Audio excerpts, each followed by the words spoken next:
अस्सलामुअलैकुम dear students, आज हम जे के मुतल्लिक पढ़ेंगे। सेकंड लाइन से स्टार्ट करते हुए थोड़ा कर्व बनाते हुए नीचे की तरफ जब आएंगे तो ये बनेगा रे। जब रे के ऊपर एक नुक्ता लग जाएगा तो ये बन जाएगा जे।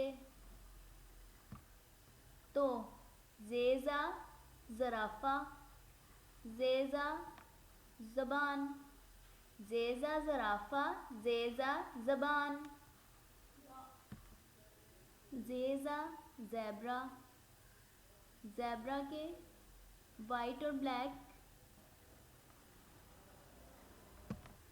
वाइट एंड ब्लैक स्ट्रिप्स होती हैं जैसे ये। जेजा जंजीर, लोहे की जंजीर। चलिए स्टूडेंट्स, तो हम रिपीट करते हैं।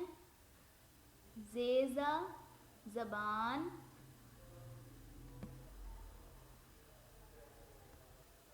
जेजा ज़राफ़ा, ज़राफ़ा को इंग्लिश में कहते हैं जिराफ। इसकी लंबी सी गर्दन होती है। जेजा ज़ेब्रा, ज़ेब्रा को इंग्लिश में भी ज़ेब्रा कहते हैं, उर्दू में भी ज़ेब्रा। Jeddah zebra. जेजा जंजीर, और जंजीर किसकी बनी होती है? लोहे की। जेजा जंजीर, लोहे की जंजीर।